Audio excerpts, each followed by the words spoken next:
எல்லாருக்கும் வணக்கம். நாளை மறுநாள் பிறக்கப் போகும் தமிழ் புத்தாண்டு நல்வாழ்த்துக்களை நான் இன்றைக்கே 2 நாள் முன்னாடி சொல்லிக்கிறேன். பிறக்கப் போகும் தமிழ் புத்தாண்டு அனைத்து செல்வங்களையும், நல்ல விஷயங்களையும், குடும்ப ஒற்றுமையும், தேச ஒற்றுமையும், வெளிநாட்டில் நடக்கக்கூடிய போரெல்லாம் முடிந்து நமக்கு ஒழுங்காக கேஸ் சிலிண்டர் கிடைக்கக்கூடிய காலகட்டமாக மாற வேண்டும் என்று நான் ஆரம்பத்திலேயே எல்லாரையும் வாழ்த்தி கடவுளையும் வேண்டிக்கிறேன். இப்போது 2 நாளாக எலெக்ஷன் ஃபீவரை விட ஜாஸ்தியாக இருக்கிறது ஜனநாயகனை பார்த்துட்டியாப்பா? வந்துடுச்சுப்பா, ஃபோன்லேயே வந்துடுச்சு. ஆமாம், போட்டாங்க, அவ்வளோதான், லீக் ஆகிடுச்சு, ஜனநாயகம் லீக் அவுட் ஆகிடுச்சு. நேற்று தான் 6 நிமிஷம் வந்தது, இப்போ ஃபுல் படம் வந்துடுச்சுப்பா, சூப்பராக இருக்குதுப்பா அப்படிங்கிற பேச்சு தான் எல்லா லெவல்லையும் இருக்குது. நான் இன்றைக்கி வாக்கிங் போகும்போது காலங்காலத்தால் 6 மணிக்கு ஒரு 3 பசங்க உட்காந்து ஜனநாயகன் பார்த்துட்ருக்காங்க ஃபோனில். என்னப்பா ஜனநாயகன் பார்க்குறீங்க சார்? பார்க்குறீங்களா சார்? புது பிரிண்ட்டு சார் அப்படிங்கிறாங்க. அவங்கள என்ன சொல்ல முடியும்? காரணம் என்னவென்றால், ஜனநாயகன் என்பது ரொம்பவும் எதிர்பார்க்கப்பட்ட ஒரு படம். விஜயினுடைய அரசியல் என்ட்ரி இந்த தேர்தலுக்கு அது மிகப்பெரிய அளவுக்கு கை கொடுக்கும்னு விஜய் நம்பினாரா இல்லையா, இல்லது இந்த தாவக்கால இருக்கிற நிர்வாகிகள் நம்பினாங்களா இல்லையா தெரியாது. ஆனால் இது விஜயனுடைய கடைசி படம் என்ற ஒரு பேச்சு வந்த உடனே இதை வச்சு பெரிய லாபம் பார்த்துடலான்னு அந்த தயாரிப்பாளர் நினச்சிருக்கலாம். அது நியாயமான விஷயந்தான். படம் போட்டவன் பணம் நல்ல லாபம் எடுக்கணும்னு ஆசைப்படல, எந்த தப்பும் கிடையாது.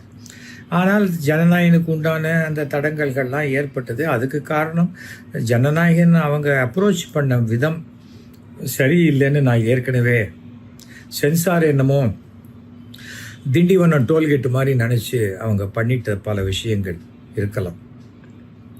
அதுக்கு மேலே எனக்கு அது சொல்ல தெரியல. அப்புறம் பரவாயில்ல, இந்த எலெக்ஷன் முடிஞ்சோன்னு வந்து ரிலீஸ் பண்ணிட்டா நல்லாயிருக்கும், ஏன்னா மே மாதம் ஹாலிடே சீசன், அப்போ பண்ணிடலாம் அப்படிங்கிற ஒரு எண்ணம் இருந்திருக்கலாம். அவங்க அப்புறம் ரிவைசிங் கமிட்டி போனாங்க, ரிவைசிங் கமிட்டி பார்த்தாங்க, எல்லாம் ஓகே. திடீர்னு நேத்திக்கு ஃபுல் பட்டம் அப்படியே சார் கிளாஸ் மாதிரி அப்படி இருக்குது சார் பிரிண்ட்டு அப்படிங்கிற மாதிரி. முன்னெல்லாம் வந்து அந்த இதில் பஜார்லலாம் விற்பாங்க அந்த திருட்டு விசிடி டிவிடி, அதெல்லாம் போயிடுச்சு இப்போது. ஏன்னா எல்லாமே பென்ட்ரைவுக்கு வந்தது, அப்புறம் டவுன்லோடிங் வந்தது, வேறு டெக்னாலஜி மாறும்போது ஒவ்வொன்றும் அடிபட்டு போச்சுன்னு வச்சுக்கோங்களேன். 3 கோடி ரூபா படத்தை யாராவது 35 ரூபாய்க்கு எடுத்துட்டாங்க, எப்படி இருக்கும் சொல்லுங்கள்? அதுக்கு நிறைய காரணம், அதெல்லாம் வேறு விஷயம். ஆனால் இது வந்து இப்போது இது யார் சென்சாரே எடுத்து வெளில விட்டுருப்பாங்க அப்படின்னு டிவிக்கேலேயே சில உறுப்பினர்கள் பேசுகிறதா சொன்னாங்க. சென்சார் எப்படிங்க எடுத்து வெளில விட முடியும்? முன்னெல்லாம் சென்சார்னாக்க அந்த சென்சாருக்கு வந்து ஒரு இது இருக்கும், அட்லீஸ்ட் அந்த ரீலை கொண்டு போய் கொடுப்போம். அதுக்கு பிறகு இந்த டிவிடிங்கிறது அந்த ஹார்ட் டிஸ்கை கொண்டு போய் கொடுத்து போடுற விஷயம் இருந்தது. அதற்கு பிறகு எப்போ இந்த கியூப் சிஸ்டம் வந்துருச்சோ, நம்ம அதை எடிட் பண்ணி ப்ராசஸ் பண்ணி ரீரெக்கார்டிங்கெல்லாம் பண்ணி இந்த ஃபைனலாக டிஐலாம் பண்ண பிறகு அதை க்யூபில் கொடுத்த உடனே க்யூபில் டிஜிட்டைஸ் பண்ணிடுவாங்க. டிஜிட்டைஸ் பண்ணின பிறகு அந்த படத்தை யாராவது பார்க்கணும்னு சொன்னால் தயாரிப்பாளருக்கு வந்து இந்த கேடிஎம் கீன்னு ஒரு கீ கொடுப்பாங்க, கீ நம்பர். அந்த நம்பரை அந்த தயாரிப்பாளர்கிட்ட மட்டும்தான் இருக்கும். இல்லைன்னு சொன்னால் அது வந்து அந்த க்யூபில் மட்டும்தான் இருக்கும், வேறு யார்கிட்டையும் இருக்காது. வேறு யாரும் அந்த நம்பருக்கு தெரியவும் தெரியாது, பார்க்கவும் முடியாது. இப்போ அமெரிக்காலெல்லாம் வந்து 40 தியேட்டர் ரிலீஸ் ஆகுதுன்னா தியேட்டருக்கு ஒன்றுமே வராது.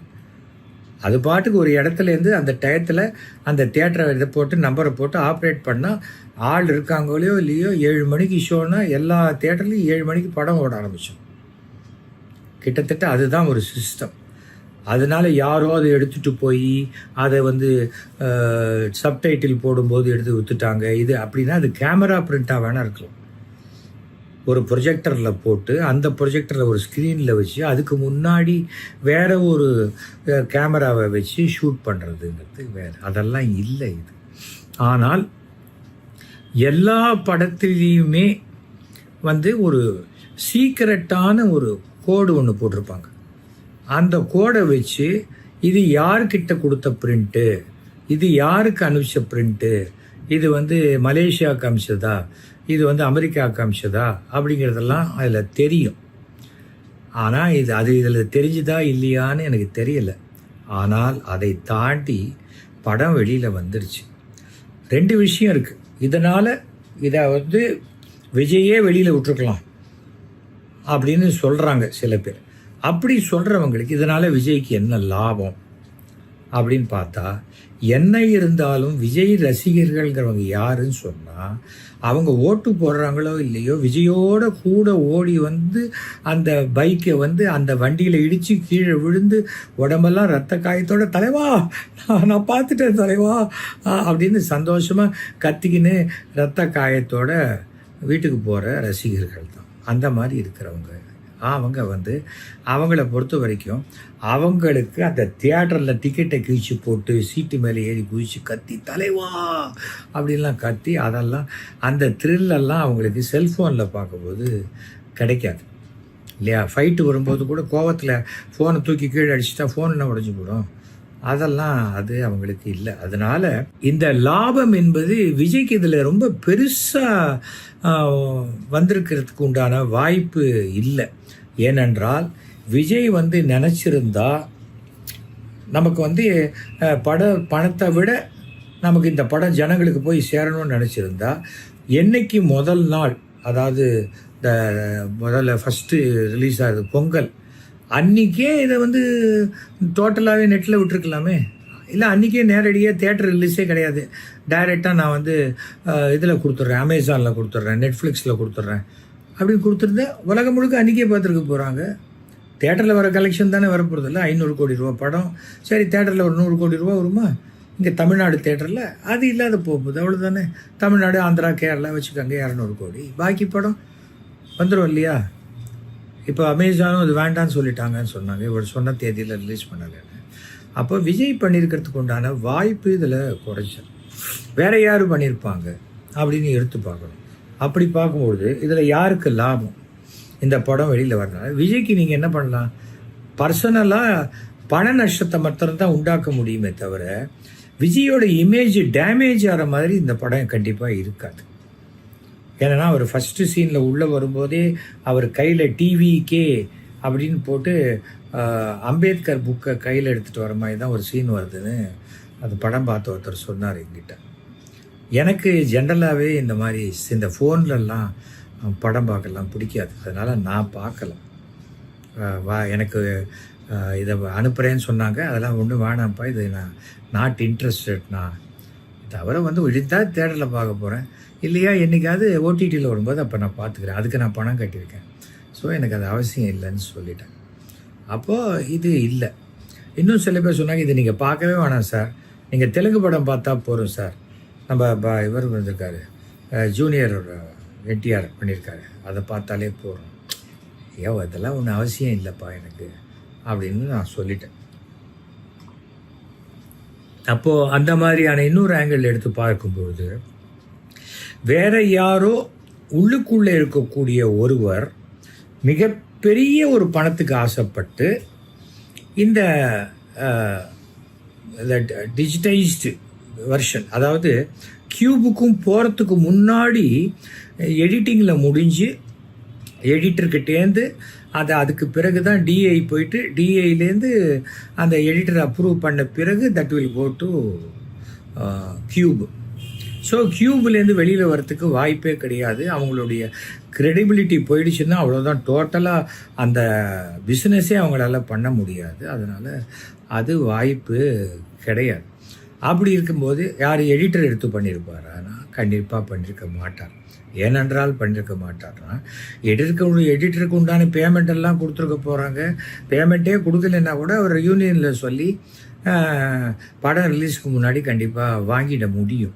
அதனால் அவங்க தவறும் எல்லாருக்கும் அதை தாண்டி விஜயோடு இருக்கக்கூடிய ஒரு நட்பு போயிடக்கூடாதுன்னு நினைக்கிறவங்க இருப்போம். அரசியலில் வேறு வேறையாக இருக்கலாம். இப்போ நான் விஜயோட விரோதியா கிடையாது. ஆனால் விஜயுடைய கொள்கைகள் எனக்கு ஒத்து வரலை. விஜய் இப்போ அரசியலுக்கு வர்றது சரியில்லைங்கிறது என்னுடைய கருத்து.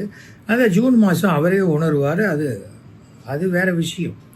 ஆனால் இந்த படம் இல்லையா வெளிநாட்டுக்கு யாருக்காவது கொடுத்து அந்த லாஸ்ட் மினிட்ல படம் வரலன்னொன்னே இப்போ ஹோல்டு பண்ணி வைங்க சார், ரிலீஸ் பண்ணப்புறம் பண்ணிக்கலாம் அப்படிங்கிற மாதிரியான ஒரு கண்டிஷனில் ஒருவேளை அவங்க இன்வெஸ்ட் பண்ணி என்னடா இவ்வளோ இன்வெஸ்ட் பண்ணிட்டோம், பணமும் வரல படமும் வரல, நம்ம கொடுத்துட்டா என்னன்னு அவங்க கொடுக்கறதுக்கு ஒரு வாய்ப்பு இருக்கிறது. ஏன்னா பணம் போட்டவங்க அவங்களுக்கு அந்த பணத்துடைய அருமை அவங்களுக்கு தான் தெரியும்.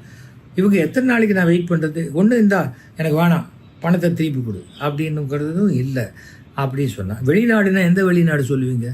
Singapore, Malaysia, Sri Lanka, Australia, America, Canada, அப்புறம் யுஏஇ. இப்போ யுஏஇயில் இருக்கிற பிரச்சனையில் இதெல்லாம் போய் அவங்க பண்ணுவாங்களான்னு தெரியாது. ஏன்னா அவங்களுக்கே அன்றைக்கி ஷோ நடக்குமா நடக்காதா, எப்படி இருக்கும், ஈரான் பிரச்சனை என்ன அப்படிங்கிற அளவுக்கு அவங்க இருக்கிறாங்க. ஸோ அதுலேயும் எனக்கு தெரியல. அப்படியெல்லாம் இருந்தால் கூட அதை நாம் இங்கேருந்து கண்ட்ரோல் பண்ண முடியாது. தவிர இது கூகுள் டிரைவ்லேயே வந்திருக்கு. கூகுள் டிரைவில் வந்திருக்குன்னு சொன்னால் கூகுள் டிரைவில் இவங்களே ஸ்டாப் பண்ண முடியுமே, இது என்னுடைய காப்பிரைட்டு அப்படின்னு சொல்லி ப்ரொடியூசரே ஸ்டாப் பண்ண முடியும். ஆக்சுவலாக ப்ரொடியூசர் இன்றைக்கி சிரஞ்சீவி வச்சு ஒரு படம் பூஜை போடுறதா இருந்தாராம் இந்த படத்துடைய ப்ரொடியூசர். ஆனால் இந்த படம் நெட்டில் டோட்டலாக ரிலீஸ் ஆகி ஏகப்பட்ட நஷ்டம் வரணுன்னா அந்த மன வருத்தத்தில் இன்றைக்கி சிரஞ்சீவி பட பூஜையை தள்ளி வச்சுட்டாராம். ஸோ இப்படிப்பட்ட சூழ்நிலையில் இதை யாரும் பார்க்காதீங்க அப்படின்னா அது கேட்கவே மாட்டாங்க. பார்க்காதீங்க, மேலேருந்து ஹெலிகாப்டர்லேருந்து ரூபா நோட்டாக விழுதுன்னா ஐயோ யாரும் எடுக்காதீங்கப்பா அப்படின்னா யார் கேட்பாங்க? அது கேட்க மாட்டாங்க. ஏன்னா அது மனித மனம். நம்மளே ஒரு ஷோக்கு டிக்கெட் வாங்குவோம், அடுத்த ஷோ தான் போக போகிறோம். ஆனால் அதுக்கு முந்தின ஷோவில் கிளைமேக்ஸ் சீன் நடக்கும்போது யாராவது ஒரு கதவை திறந்து வந்தால் அப்படியே எட்டி பார்ப்போம். எதுக்கு? அடுத்த படம் ஷோ தான் பார்க்க போகிறீங்க, அதுக்கு தான் சீட்டு வேலை இருக்குது, உங்களுக்கு நல்ல இடம் கொடுத்துருக்காங்க, ஏசியில் உட்கார போகிறீங்க, எப்படி எட்டி பார்க்கணும்? அதான் மனசு அந்த மனசை மாற்ற முடியாது. அதனால் இதனால் ஏற்படக்கூடிய நஷ்டத்தை அந்த தயாரிப்பாளர் தாங்கி கொடுத்தான் ஆக வேண்டும். சிசிடிவிலாம் என்ன பண்ணணும்னா குற்றம் என்ன நடந்ததுன்னு காமிக்குமே தவிர, குற்றவாளியை காமிக்குமே தவிர, குற்றவாளியை ஓடி போய் அது பிடிச்சி கொடுக்காது, குற்றவாளிக்கு அது தண்டனை வாங்கி கொடுக்காது. அந்த மாதிரி தான் இதே ஆக மொத்தம் நடந்து போச்சு.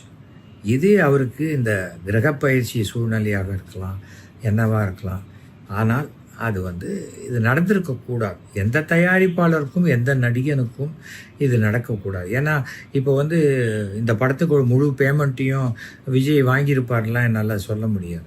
படம் ரிலீஸ் போது தான் கொடுப்பாங்க, செட்டில் பண்ணுவாங்க. படத்தில் இவ்வளோ பிரச்சனை இருக்கும்போது அவர் எப்படி அந்த பணத்தை கொடுப்பாரு? அதனால் உங்களுடைய அரசியல் என்ட்ரினால தான் என் படமே நாசமாக போச்சு, என்னால் எதுவுமே கொடுக்க முடியாது, நான் படத்துடைய செலவையும் நீங்கள் எடுத்துக்கிட்டு அந்த நான் போட்ட பணத்தை பத்திரம் திருப்பி கொடுங்கன்னு தயாரிப்பாளர் கேட்குறதுக்கும் ஒரு வழிமுறை இருக்குது. அதனால் ஒரே ஒரு விஷயம், இது நடந்திருக்கக்கூடாது, ஆனால் நடந்துருச்சு. பார்க்குறவங்கள யாரையும் தடுக்க முடியாது. அவன் ஃபோனுக்கு வருதுன்னா பார்த்துட்டு அவன் எரேஸ் பண்ணிட்ட போகிறான். எத்தனை ஃபோன் தமிழ்நாட்டில் மட்டுமே கிட்டத்தட்ட எனக்கு தெரிஞ்சு 1 கோடி ஃபோன் இருக்கலாம். தமிழ்நாட்டில் மட்டுமே சொல்கிறேன். ஏன்னா 10 கோடி ஜனங்களில் 1 கோடி விட்டு ஃபோன் கண்டிப்பாக இருக்கும். அந்த 1 கோடி பேரில் கிட்டத்தட்ட ஒரு 40 லட்சம் 50 லட்சம் பேராவது பார்த்துருப்பாங்க. தமிழ்நாடே எப்படின்னா ஆந்திரா, கர்நாடகா, கேரளா, இவனுக்கு தெரிஞ்ச உறவுக்காரன், இவனுக்கு தெரிஞ்ச ஃப்ரெண்ட்ஸு, அந்த ஸ்டேட்டு ஃப்ரெண்டு, அந்த ஆஃபீஸ் ஃப்ரெண்டு, அத்தனை பேருக்கும் டடான்னு அடித்து தள்ளியிருப்பாங்க. ஏன்னா வாட்ஸ்அப்பில் தான் வரதாமே அது ஒரு 1 ஜிபியோ ஏதோ ஒன்று வருது போல இருக்குது. அது மாதிரி வந்ததுன்னா அதை ஒரு டவுன்லோட் பண்ண ஒரு பென்ட்ரைவ்லேயே டவுன்லோட் பண்ணி வச்சுட்டா அவ்வளோதான், நீங்கள் தான் அந்த படத்துக்கு ஓனர், அவ்வளோதான். அப்படியே யாராவது இதை யார் உங்களை கேட்க போகிறாங்க? யாரும் கேட்க மாட்டாங்க. அது ஒன்று. இப்போ இந்த டயத்தில் யாருக்கு ஓட்டு போடுறதுன்னு கேட்பாங்களா? இல்லை விஜய் எனக்கு ஓட்டு போடு, எல்லார் வீட்லேயும் நான் இருக்கேன், அப்படின்னா விஜய் அது எந்த நேரத்தில் சொன்னாரோ தெரியாது. இந்த படம் லீக் ஆகி அத்தனை பேர் வீட்டுக்கும் அவர் ஃப்ரீயாக உள்ளே போயிட்டார். பாவம், காசு வந்திருக்கணும், வந்திருக்காது, வரத்துக்கு வாய்ப்பு இல்லை. படம் எப்படி இருக்குது அப்படின்னு 2-3 பேரை கேட்டேன். அவங்க சொன்னாங்க. ஆனால் அதை நான் இங்கே சொல்கிறது நல்லாக இருக்காது. ஏன்னா அது நம்ம வேலை கிடையாது. ஆனால் இப்படிப்பட்ட ஒரு படம், பெரிய முதலீட்டில் போடுற படம் வெளியில் வர்றது தமிழ் இண்டஸ்ட்ரிக்கு நல்லது அல்ல. யாரோ ஒருத்தன் கண்ணு தானே போனால் போட்டோம் அப்படின்னா நாளைக்கு நம்ம கண்ணும் இதே மாதிரி போவதுக்கு உண்டான வாய்ப்புகள் அதிகம். டெக்னாலஜி, இந்த டெக்னாலஜியில் யார் இதை அனுப்பிச்சான் அப்படின்னு கண்டுபிடிக்க முடியாமல் தண்டிக்கப்பட முடியவில்லை என்றால் இதற்கு பிறகு யாருக்கு இது நடந்தாலும் அதுவும் கண்டுபிடிக்கப்பட முடியாது. இப்படி இது மாதிரி நடக்காமல் இருக்கிறது நல்லது. யாரோ ஒருத்தர் இது நான் பார்க்குறவன் இப்போ இதெல்லாம் நமக்கு வேணாம்ப்பா, தேட்டரில் போய் பார்த்துக்கலான்னு நினைக்கிறவங்க பார்ப்பாங்க. விஜயோடைய ரசிகர்கள் அவங்க தேட்டரில் போய் பார்க்குறத தான் விருப்பப்படுவாங்கங்கிறது என்னுடைய கணிப்பு. இருந்தாலும் முன்னாடியே வராத படத்தையே முன்னாடி பார்க்கக்கூடிய வாய்ப்பு கிடைக்குது அப்படின்னு பார்த்தாலும் பார்க்கலாம். ஆக மொத்தம் ஜனநாயகன் பார்த்து சந்தோஷப்பட்டவங்களுக்கு என்னுடைய வாழ்த்துக்கள். அதெல்லாம் நான் பார்க்க மாட்டேன்ப்பா, தப்பு அப்படின்னு சொல்கிறவங்களுக்கு என்னுடைய பாராட்டுதல்களையும் நான் தெரிவித்துக் கொள்கிறேன். ஆக மொத்தம் இதில் கேஸெல்லாம் கொடுத்துருக்காங்க, அப்புறம் சைபர் கிரைம்ஸ்லாம் கொடுத்துருக்காங்கன்றாங்க. எங்கள் வீட்டுக்கு கூட 80 தடவை, நேற்று 80வது தடவை எங்கள் வீட்டில் மத்தியானம் கரெக்டாக 1:15 மணிக்கு குண்டு வெடிக்கும்னு சொல்லி 1:30 மணிக்கு தான் எங்களுக்கு சாப்பாடு போடுவாங்க. கரெக்டாக 1:15 மணிக்கு குண்டு வெடிச்சதுன்னா அப்புறம் எப்படா சாப்பிட்றதுன்னு யோசித்தேன். வழக்கப்படி அது சும்மா ஒரு டுபாக்கூர் மெயில்னு வச்சுக்கோங்களேன். அது அப்புறம் பார்த்தா நேற்றுக்கு ரஜினிக்கும் நம்ம தனுஷுக்கும் வந்திருக்கு அப்படிங்கிறாங்க. ரஜினியும் தனுஷும் ஒருத்தர் பார்த்தே ரொம்ப நாளாக இருக்கும். ஆனால் குண்டு வைக்கிறது மட்டும் 2 பேருக்கு சேர்த்து வைக்கிறேன்னு சொல்லி வைக்கிறான். இது யாரோ ஒருத்தன் பண்ணுறான், ஒரு டார்க் வெப்லேருந்து பண்ணுறான். அது யாராக இருந்தாலும் கண்டுபிடிக்க முடியாத ஒன்று. அமெரிக்கா யாருக்குமே தெரியாத ஒரு ரகசியமான ஒரு விஷயத்தை கண்டுபிடித்து இன்றைக்கி அவர்களாலேயே தடுக்க முடியாத ஒரு வெப்சைட்டாக மாறிவிட்டது அந்த டார்க் ஜோன். அதனால் எப்போதுமே டெக்னாலஜி என்பது தன்வினை தன்னை சுடும் அப்படிங்கிற மாதிரி தான் இருக்குது. ஆக மொத்தம் ஜனநாயகனுடைய கதை இதுதான். ஜனநாயகனுக்குள்ளே என்ன கதை அப்படிங்கிறத தான் நாம் பேசினோம். இது ஏன் வெளியில் வந்தது, எப்படி வந்ததுன்னு எல்லாருமே யோசிப்போமே. நான் மட்டுமே யோசித்து சொல்லிட்டு இருக்க முடியுமா? ஆனால் இதில் சென்சார் காரணம்னு சொல்கிறதெல்லாம் ஏற்றுக்கொள்ளவே முடியாது. சென்சார்லாம் இதை செய்யவே மாட்டாங்க, அவங்களால செய்யவும் முடியாது. அதை ரொம்ப தெளிவாக தெரிஞ்சுக்கணும். அந்த ஷோ முடிஞ்ச உடனே அந்த இது எரேஸ் ஆகிடும். அதுக்கப்புறம் நினச்சா கூட அவங்களால அந்த ப்ரொஜெக்டரில் போட்டால் ஆன் ஆகாது. இதை ஃபஸ்ட்டு ஏன்னா சென்சார் பார்க்கணுன்னா கூட அந்த சென்சாருக்கு அந்த தியேட்டருக்கு நம்ம ப்ரொடியூசர் பணம் கட்டி ப்ரொடியூசர் தான் இந்த கீவேர்டை கொடுத்தா தான் அது ஓப்பன் ஆகும் க்யூப்பில். அதனால் சென்சார் மேலே ஒன்று தயாரிப்பாளரே கொடுக்கணும், இல்லையா வெள்ளுக்குள்ளே இருக்கிற யாராவது கொடுக்கணும், இல்லையா பொறாமை பிடிச்சி வேறு யாராவது உள்ளுக்குள்ளே இருக்கிறவங்கள விலைக்கு வாங்கி இதை பண்ணியிருக்கணும். அதை தவிர வேறு வாய்ப்பே கிடையாது.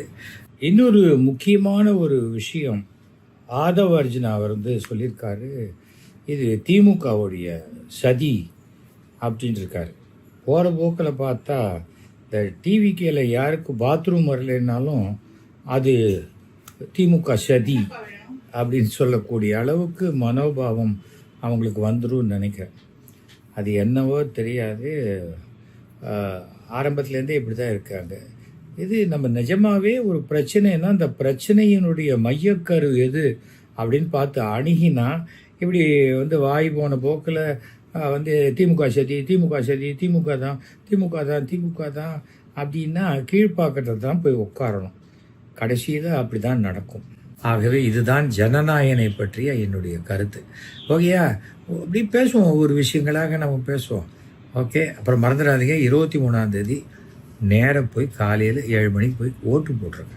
ஓட்டு போடுவது நம்முடைய கடமை, புரியுதா? மறந்துடாதீங்க.